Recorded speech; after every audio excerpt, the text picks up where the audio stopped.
Who here likes to get more bang for their buck? Everyone, right? Why can't you get more bang for your buck when you're buying a new home?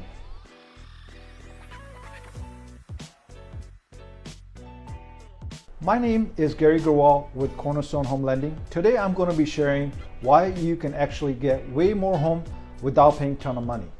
Despite everything that's been happening this year, mortgage rates have continued to drop.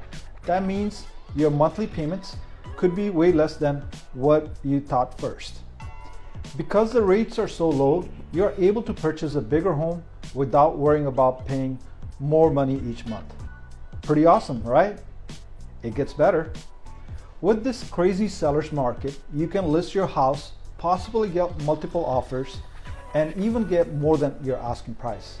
That means you have more money in your pocket to put down towards your home you actually want.